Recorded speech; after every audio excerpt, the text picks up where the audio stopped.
시편 119편 33절로 40절입니다.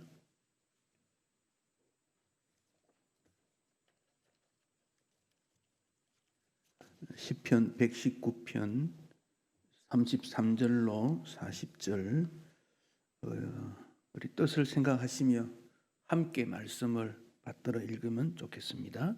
여호와여 주의 율례들의 도를 내게 가르치소서. 내가 끝까지 지키리이다. 나로 하여금 깨닫게 하여 주소서. 내가 주의 법을 준행하며 전심으로 지키리이다. 나로 하여금 주의 계명들의 길로 행하게 하소서. 내가 이를 즐거워함이니이다. 내 마음을 주의 증거들에게 향하게 하시고 탐욕으로 향하지 말게 하소서. 내 눈을 돌이켜 허탄한 것을 보지 말게 하시고 주의 길에서 나를 살아나게 하소서. 주를 경외하게 하는 주의 말씀을 주의 종에게 세우소서. 내가 두려워하는 비방을 내게서 떠나게 하소서. 주의 규례들을 선하게 지미니이다. 내가 주의 법도들을 사모하여 사오니 주의 의로 나를 살아나게 하소서. 아멘. 여러분, 그리스도인의 특징이 무엇이라고 생각하십니까? 즉, 예수 믿는 사람의 기준이 무엇이라고 생각하십니까? 아마 직장에서 술을 마시는 자리가 있으면 나는 술을 마시지 않아요. 왜냐하면 예수 믿기 때문이요. 이렇게도 표시할 수 있을 것입니다. 혹은 담배를 태우는 사람들이 있는 곳에서 당신도 담배를 한 대 태우시오. 그러면 나는 담배를 피우지 않소. 예수 믿기 때문이요. 그런 것도 표징이 될 수 있을 것입니다. 혹은 선한 일을 많이 했는데 당신은 어떻게 그렇게 선한 일을 하십니까? 라고 물었을 때 예수 믿기 때문이요. 아, 그렇구나. 예수 믿는 사람은 착해야지. 선한 일 해야지. 그럴 수도 있을 것입니다. 그러나 이런 일들은 예수 믿지 않는 사람들도 그렇게 해요. 건강을 위해서 술을 마시지 않고 담배를 피우지 않고 이때까지 살아왔던 모든 일들을 경험해서 약한 이웃을 돕는 일들 예수 믿지 않아도 할 수 있습니다. 그러면 예수 믿는 사람의 특징은 무엇입니까? 기도입니다. 오늘 우리가 예배 드리러 이 자리에 와 있습니다. 그 중에는 기도를 하고 일주일 동안 주님 앞에 서 있던 경우도 있고 혹은 예배를 위해서 평소에 기도하지 못하고 주님 앞에 나온 분도 있을 것입니다. 주님이 우리의 예배를 받으십니다마는 특별히 기도하는 자의 예배가 중요합니다. 그래서 기도할 수 있어야 합니다. 기도는 하나님을 아버지라 그리 말하는 거예요. 기도는 내 죄를 용서해 주십시오 라고 말하는 거예요. 그러니까 진정한 대화다 그렇게 말할 수 있습니다. 음식점에서 식탁에 앉았는데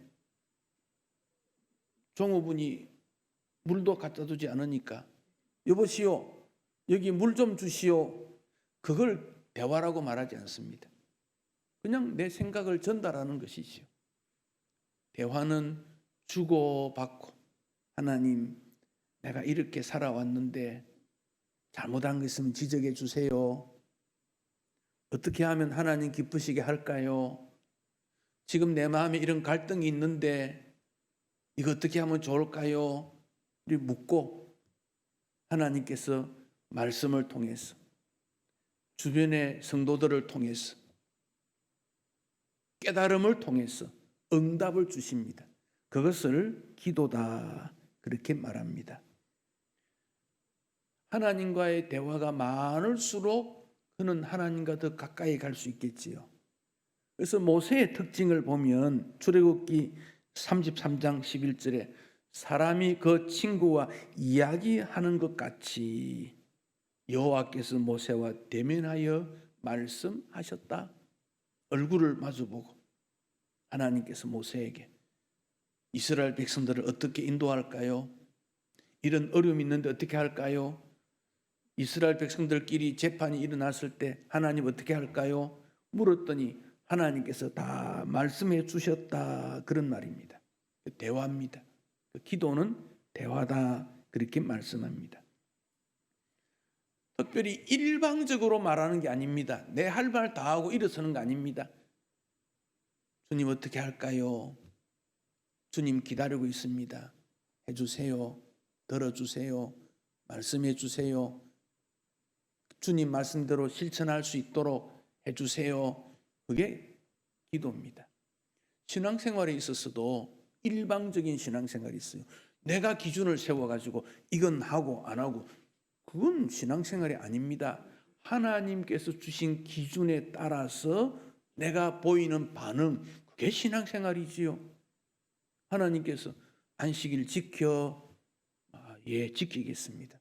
그런데 주님 이런 어려움이 있는데 어떻게 할까요? 그래도 지켜. 그때는 그런 상황 속에 이해하겠다. 주님 말씀해 주지 않겠습니까? 물질에 관해서 주님 어떻게 할까요? 주님께서 이렇게 해야 돼. 11조는 하나님의 것이야. 감사한 마음 가져야 돼. 주님 실천하지 못하는데요. 그래도 해야 복 받는 거야. 그게 신앙생활이지요. 내가 기준을 정해가지고 이렇게 할 테니까 하나님 받아주시오. 그거는 하나님과 대화하거나 인격적인 하나님이 아니에요. 우리의 이성은 그렇게 해야지 생각하는데 사탄이 우리 정서를, 감정을 흔들어가지고 그거 할 필요가 뭐 있냐? 꼭 그렇게 해야 되냐? 막 그렇게 저울질하는 거예요.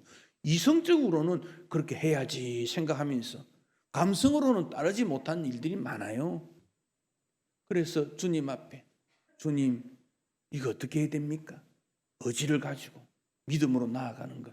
그 신앙생활은 단순합니다. 복잡하지 않습니다. 기도는 신분에 따라서 여러 종류의 기도가 있습니다. 우리가 늘 기억하는 것이 부모의 기도입니다. 눈물의 기도, 어머니의 기도 중요합니다. 특별히 어거스틴이라는 사람이 있어요. 어거스틴은 아우구스티누스라는 사람의 영어식 발음이 어거스틴이에요. 이 사람은 주후 350년경부터 살았던 사람이니까 지금부터 한 1600년 전 시대 사람입니다. 그때는 기독교가 확산되어 가면서 또 이단들이 일어나고 교회들이 세워져서 조직하고 갈등이 일어나고 로마에서 기독교를 인정해 주고 막 그런 과정이에요. 혼란한 시기지요. 그때 어거스틴은 청년 때 18살 때 마니교라 하는 이단에 빠져 있었어요. 그래서 어머니가 저 아들이 그러면 안 되는데 하나님 앞에 늘 기도했는데 돌아오지를 않아요. 10년을 기도했어요. 돌아오지를 않아요. 어느 날 교회 가서 엎드려 울고 있는데 암브로시우스라는 감독이, 요즘 같으면 목사님이, 눈물의 기도는 하나님이 응답하십니다. 아들 꼭 돌아올 거예요. 낙심하지 말고 기도 계속하세요. 그래서 모니카, 어거스틴의 어머니 모니카가 지속적으로 기도를 했습니다. 기도를 아들을 위해 기도한 지 13년 만에 아들이 돌아왔습니다. 어머니가 얼마나 기뻐했는지요. 어거스틴은 복음으로 회복된 그가 이제는 어머니를 효도해야 되겠다 했는데 한 달 후에 어머니가 죽습니다. 어거스틴 마음에 효도를 하지 못한 그런 마음이 있어요. 근데 어거스틴은 철학, 신학에 있어서 천년을 이끌어오는 지도자였습니다. 그래서 중세 철학을 스콜라 철학 이렇게 말하는데 스콜라 철학의 대표가 어거스틴입니다. 그래서 중세 시대 성경의 가장 중요한 해석과 교회를 이끌어갔던 사상의 주인공이 어거스틴입니다. 우리가 개혁교회 이런 말을 사용하는데 개혁교회는 구약의 말씀, 신약의 말씀, 즉 구약의 선지자들, 신약의 사도들, 이어서 어거스틴, 이어서 칼빈, 루터, 이렇게 이어온 신앙을 개혁신앙이다 그리 말합니다. 어머니의 기도가 어거스틴을 지도자로 만들었습니다. 어느 은퇴한 선교사님한테 아들이 편지를 보냈습니다. 아버지, 어머니 편안하십니까? 내가 사업을 좀 해야 되겠는데 기도해 주세요. 돈이 좀 필요합니다. 돈 좀 보내주세요. 선교사가 뭐 돈이 있습니까? 그때까지 모았던 600불 보내줍니다. 그 아들은 부모님이 기도로 후원한 줄 알고 600불을 가지고 잡지사를 시작합니다. 이것은 600만 불의 가치가 있는 거다. 그가 타임즈, 미국의 타임즈를 창업했던 헨리 루스라는 사람입니다. 이 미국의 타임즈는 1923년에 한 100년 정도의 역사가 있는데 붉은 글씨로 타임이라는 영어를 썼는데 세계적으로 시사평론 잡지 중 최고로 여깁니다. 매년 타임즈에서는 세계를 이끌어간 백인 이렇게 선정도 하고 그래서 세계 사람들이 인정을 합니다. 이 타임즈의 출발도 부모님의 기도 때문이다. 헨리 루스가 그런 고백을 합니다. 이런 고백이 얼마나 많겠습니까? 어머니 여러분, 자녀를 기를 때 눈물의 기도가 자녀를 기르는 거다. 잊지 마십시오. 실망하지도 말고 완승이라고 생각하지도 말고 살아있는 동안은 자녀를 위해 기도하는 거다.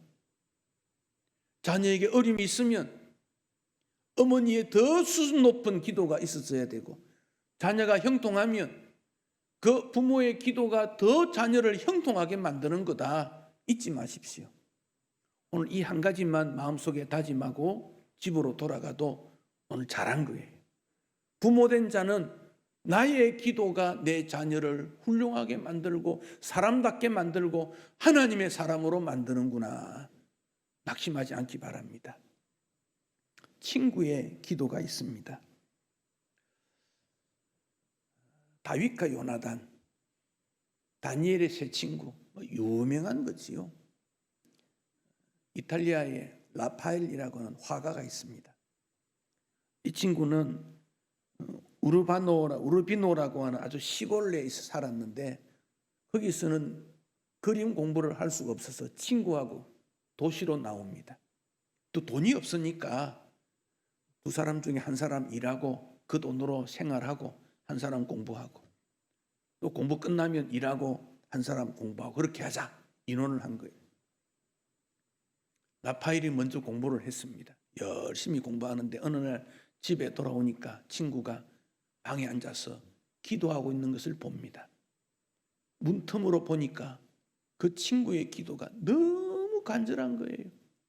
그런데 그 친구의 손을 보니까 젊은 청년이 저렇게 거칠고 굵어졌고 터졌고 민망할 정도였습니다. 내 친구가 이렇게 기도하는구나. 그래서 종이를 가져와서 스케치를 한 겁니다. 이것이 기도하는 손입니다. 여러분, 손 예쁜 거 좋아요? 관리 얼마나 열심히 합니까? 반짝반짝 광채를 내고 보석을 끼우고 손가락이 보석 제일 많이 끼우지 않습니까? 그런데 기도하는 손만큼 좋은 게 어디 있습니까? 좀 거칠어도 일을 많이 해서 뼈가 휘어져도 기도하는 손만큼 좋은 게 없어요. 우리 주님이 가장 기뻐하는 것이 기도하는 손이라. 친구의 기도하는 손. 여러분, 혹 친구를 위해 기도하는 분 계시는지요? 나도 친구를 위해 기도하고 나는 친구를 위해 기도하고 그러니까 세계적인 인물이 나온 거지요. 서성의 기도가 있습니다.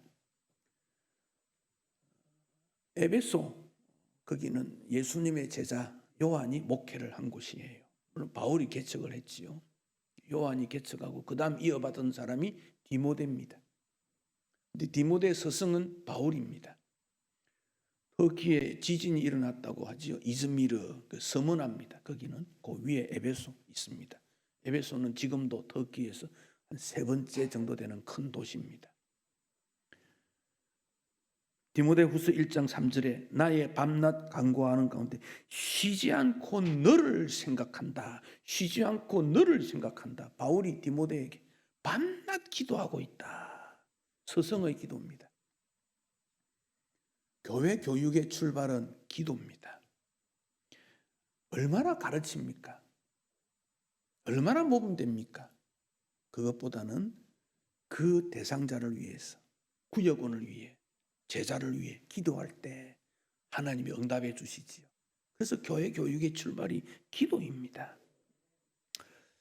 가장 중요한 것은 나의 기도입니다. 어느 정도 성장하면 나의 기도가 이루어져야 합니다. 시편 77편 1절 내가 내 음성으로 하나님께 부르짖으리니 내 음성으로 하나님께 부르짖으면 내게 귀를 기울이시리로다. 나의 환난 날에 내가 주를 찾았으며 밤에는 내 손을 들고 거두지 아니하였나니 내 영혼이 위로받기를 거절하였도다. 내가 내 음성으로 내 환난 날에 내 손을 들고 세상으로부터의 위로를 거절하고 하나님의 위로받기를 원했다. 그런 말입니다.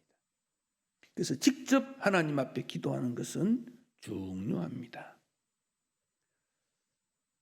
어떤 신학교 학생이 신대원을 졸업하고 유학을 갔습니다. 신학대학원 입학을 하려고 더 공부하려고 면접을 합니다. 거듭났습니까? 중생했습니까? 묻습니다.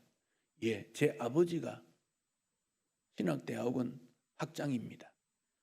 아버지 묻는 게 아니고 너의 믿음을 묻는 거예요. 아내 믿음 때문에 남편이 구원받으면 아내만 잘 믿으면 되지요. 부모 믿음 때문에 자녀가 구원받으면 부모만 믿음 생활 잘하면 되겠지요. 근데 구원은 개인적입니다.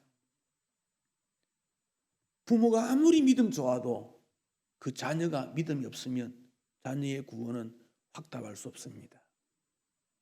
아내가 아무리 믿음 좋아도 남편 믿음 없으면 천국에 이르지 못합니다.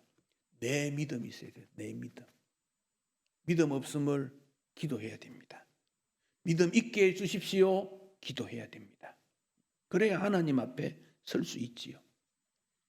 운동장에서 선수들이 운동을 잘할 때 그건 선수지요.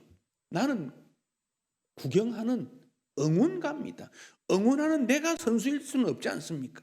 내 믿음이 잘 되도록 주변에서 응원은 할 수 있지만 내 기도가 있어야 됩니다. 내 기도. 노인의 기도는 다른 사람을 위해 기도할 힘이 부족한 것이 노인의 때입니다. 그러나 평화로운 인생의 마지막을 위해서 반드시 기도해야 됩니다. 반드시 기도해야 됩니다.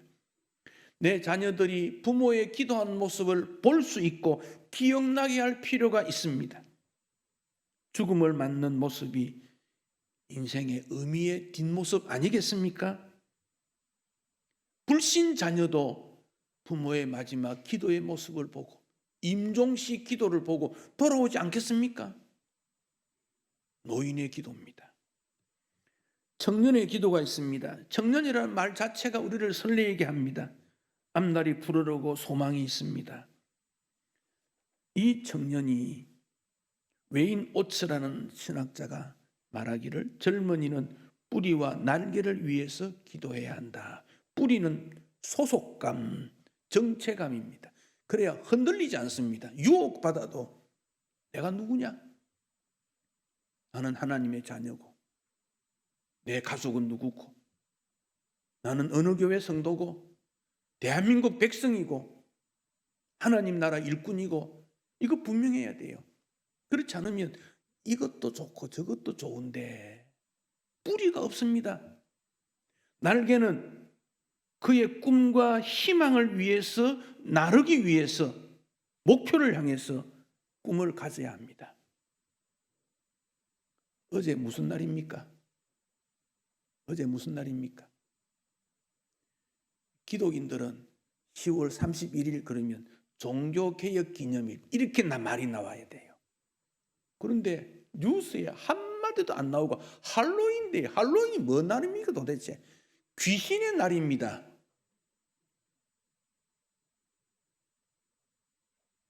호박을 속을 싹 끄집어내고 구멍을 뚫어가 모자 쓰고 허수아비처럼 옷을 해 입고 옆집에 가서 두드리면 사탕 주면 초콜릿 주면 호수무에 넣어오는 날, 그게 할로윈데이인데 실제로는 그것이 미국에서 추수하는 사람들에게 곡식들 이런 것 좀 감사하고 이웃 나누고 이렇게 잘못돼 가지고 어린 아이들이 옆집에 가서 사탕 초콜릿 얻는 날로 변경이 되다 보니 이게 한국에까지 들어와 가지고 흥청망청 하는 날 되고 말았어요. 가면을 쓰니까 누가 누군지 모르지 않습니까? 상대방도 모르고. 그러니까 제멋대로 행동하다가 술에 취해가 길거리 쓰러지는 날, 이게 무슨 짓입니까 이게? 그걸 또 방송에서 하고 있어요. 종교개혁이라면 한마디도 안 나왔습니다. 종교개혁이 무엇입니까? 잘못된 신앙에 의해서 사회가 어려워졌을 때 신앙을 바로하고 정신을 바로하고 국가와 사회와 우리의 모습이 바르게 되자, 이게 신앙개혁 아닙니까? 종교라는 말이 그 당시는 교회입니다. 교회개혁, 신앙개혁, 개혁은 스스로 자신부터입니다. 한마디도 나오지 않았어요. 이게 문제입니다.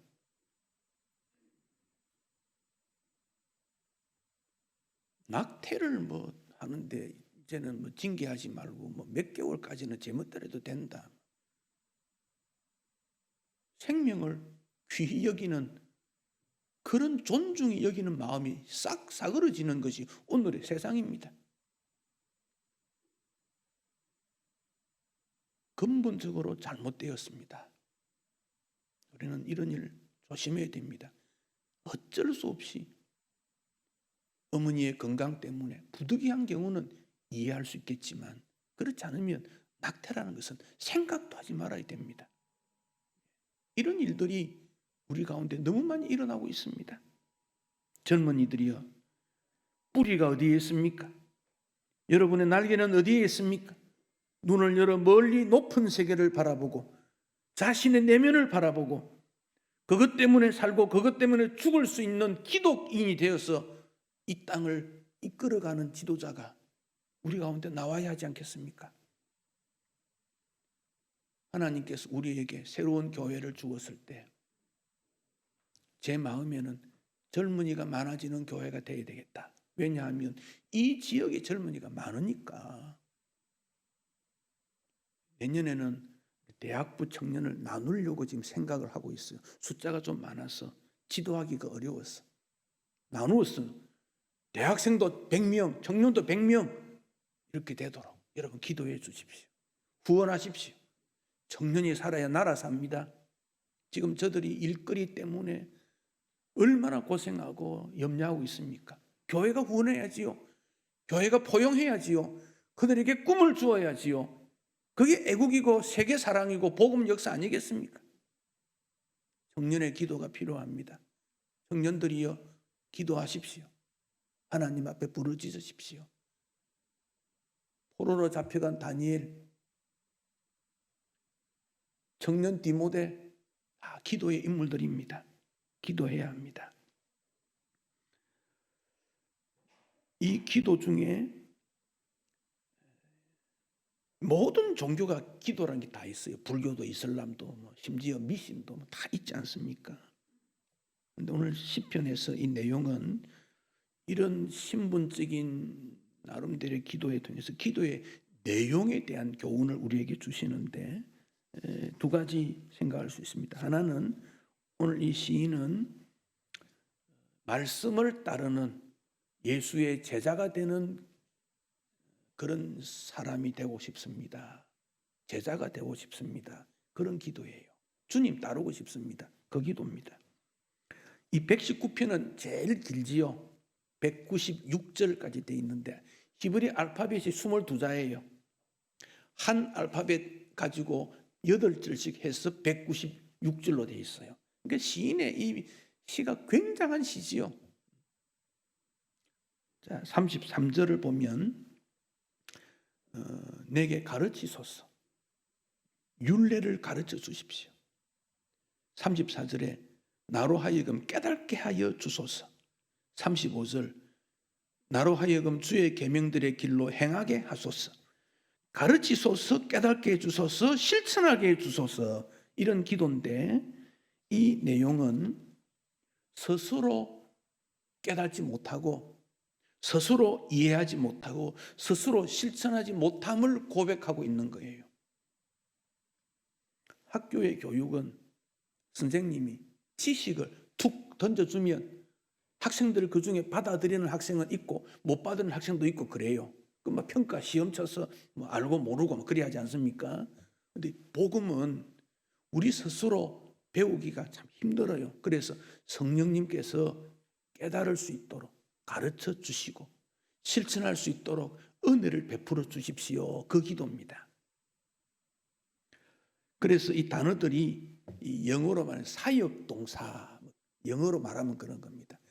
가르침을 받는, 깨달음을 받는, 실천하게 행할 수 있는 그런 자가 되게 해주세요. 자기 스스로 하기 어려우니까 그렇게 해주세요. 그런 말이에요. 여기 가르친다는 말은 활을 쏠 때 목표를 정확하게 가르친다 그런 뜻이에요. 정확하게 마치는 그런 행동을 말합니다. 아버지 역할 어떻게 해야 되는지 가르쳐 주십시오. 어머니 역할 어떻게 했는지 가르쳐 주십시오. 자녀 역할 어떻게 해야 되는지, 교인의 역할은 어떻게 해야 되는지, 대인관계는 어떻게 해야 되는지, 직장 생활은 어떻게 해야 되는지 주님이 친히 가르쳐 주십시오. 그런 말이에요. 교회에서 교사는 어떻게 하고 찬양대는 어떻게 하고 직분자는 어떻게 했는지 주님 가르쳐 주십시오라고 깊이 기도하고 있다. 그런 뜻입니다. 내가 하지 못하니까. 구약시대에 그런 역할을 했던 사람이 제사장입니다. 제사장이 회당이나 성전에서 이 성경을 읽습니다. 읽고 해석을 해줍니다. 그런데 바벨론으로 포로로 잡혀간 다음에는 제사장들이 그만 다 사라져버렸어요. 죽어버렸어요. 그러니 하나님 말씀을 읽는 사람도 없고 가르쳐 주는 사람도 없어요. 그래서 시인이 다시 주의 말씀을 직접 가르쳐 주셔야 되겠습니다. 깨닫게 주셔야 되겠습니다. 나를 가르쳐 줄 사람이 없어졌다 그 말이에요. 여기 계신 여러분은 누가 가르쳐서 듣는 사람 아니잖아요. 깨달아야 돼요. 진리를 선포했을 때 저게 나에게 주신 말씀이구나 깨달아야 돼요. 깨닫지 못하면 날아가는 말씀이에요. 공중에 떠 있는 말씀이에요. 나와 아무 관계 없어요. 그런데 그 말씀을 붙잡고 내가 그 말씀대로 살아야지. 가르쳐 주십시오. 깨닫게 해 주십시오. 실천하게 해 주십시오. 그러면 내 것이 되지요. 한국의 교육 수준이 높아가지고 매스컴도 교육의 역할이 있고 잡지도 교육 역할이 있어서 모든 사람들이 많이 압니다. 얼마나 많이 듣습니까? 다 박사가 됐어요.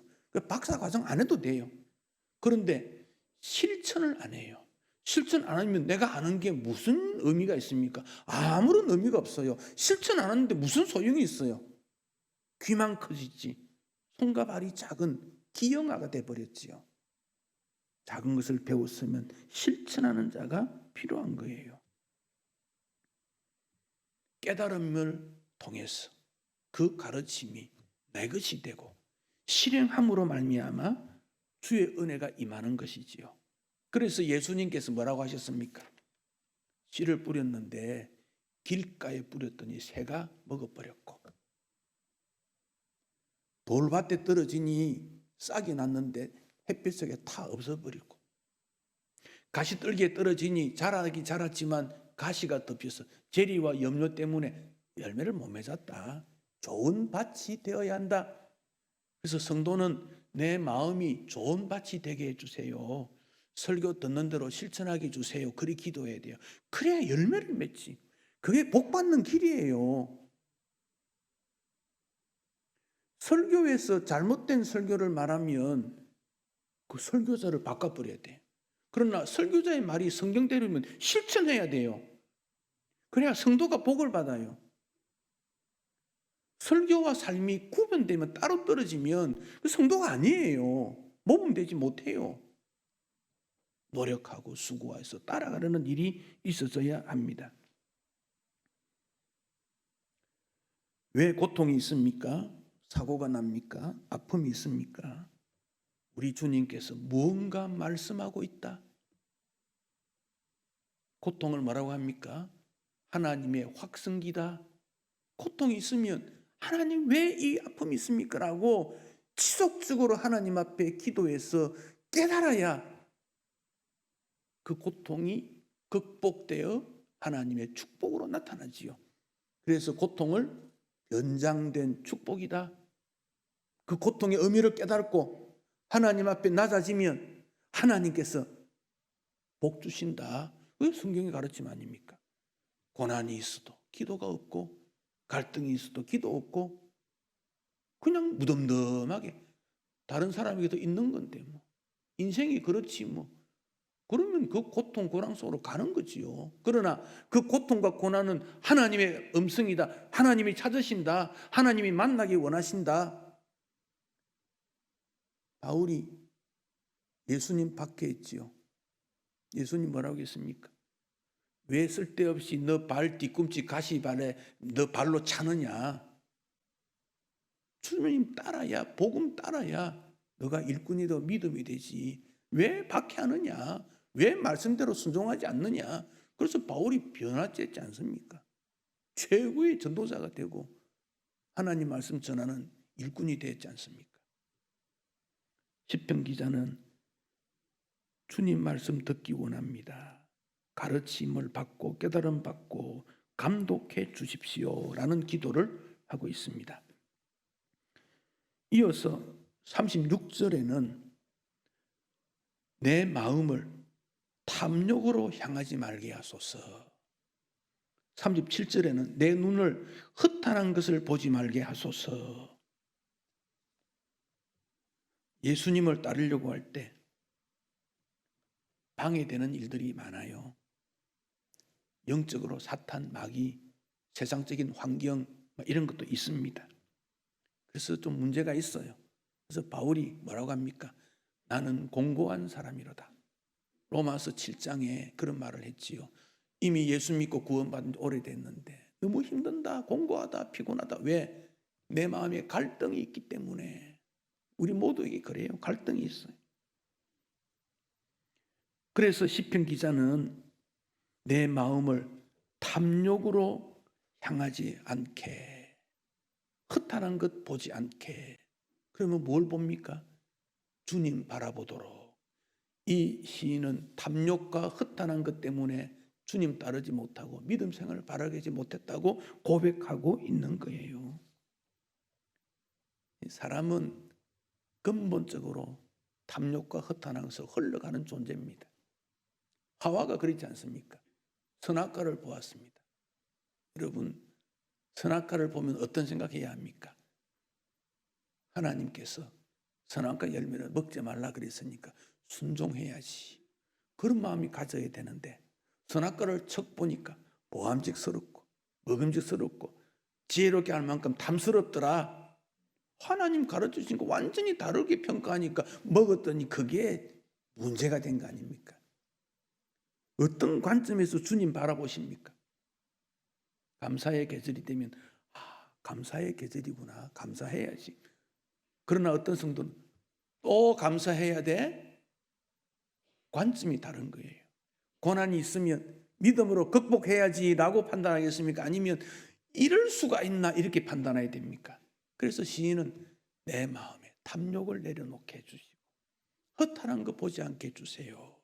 그래야 시편 119편에 있는 주의 말씀, 계명, 증거, 법도 이런 말씀들이 반복되어 나오는데 그 모든 말씀을 따를 수 있겠다. 그 말씀이에요. 예수님께서 무리들에게 이런 말씀하셨지요. 아무든지 나를 따라오려거든 자기를 부인하고 자기 십자가 지고 나를 따르라. 여러분, 저는 이 말씀 보면 참 힘들어요. 부인하고 그래 나는 아니다. 그것은 할 수 있겠다 싶은데 자기 십자가 지고 십자가 너무 무거워요. 십자가 너무 무거워요. 주님께서 십자가 가져갈 테니까 너는 맨몸으로 따라와. 그러면 얼마나 좋겠어요. 그런데 자기 십자가 지고 오래. 그러니까 어려운 거예요. 아버지에게는 아버지 십자가 있고, 어머니에게는 어머니 십자가 있고, 성도에게는 성도 십자가 있고, 장로에게는 장로 십자가 있고, 목사에게는 목사 십자가가 있어요. 주님 따릅니다 했을 때 그거 주님이 내려주면 얼마나 좋겠어요. 근데 지고 오라. 그래서 어려워요. 힘들어요. 주님 주시는 능력 아니면 감당할 수 없어요. 그러나 거기를 완수하면 주님께서 우리를 의의 길로, 면류관으로 분명히 인도해 주실 것입니다. 40절 말씀 보십시다. 내가 주의 법도들을 사모하여 사오니 주의 의로 나를 살아나게 하소서. 살아나게 하소서. 우리 주님은 살려주시는 분입니다. 내가 살고, 우리 가정이 살고, 교회가 살고, 나라가 사는 것은 주님 앞에 달려 있습니다. 사람에게 있는 거 아닙니다. 박사 아닙니다. 경험자 아닙니다. 주님에게 달려 있습니다. 여러분, 기도 제목 무엇입니까? 기도를 시작할 때 내가 뭘 기도해야 되지? 그럴 수 있어요. 기도하다 보면 기도가 잡혀요. 아하, 주님이 이걸 원하시는구나. 뭘 기도해야 될지 몰라도 괜찮아요. 주님 앞에 엎드리면 주님께서 말씀해 주시고 기도 제목 주셔요. 그러면 그거 붙잡고 기도하면 돼요. 이미 기도 제목이 있는 분들은 그 기도 제목 가지고 기도하시고, 그렇지 않은 분은 기도 제목 주세요라고 기도하시면 주님 기도 제목 주십니다. 주의 일을 하고 싶은데 건강이 부족합니다. 건강 주세요. 기도해야지. 물질 주세요. 시간 주세요. 내 마음 주세요. 기도해야지. 그러면 하나님께서 주실 겁니다. 믿고 간구해서 좋은 것 주시는 아버지 하나님과 좋은 교제 나누는 기도의 기간 되시기를 축복합니다.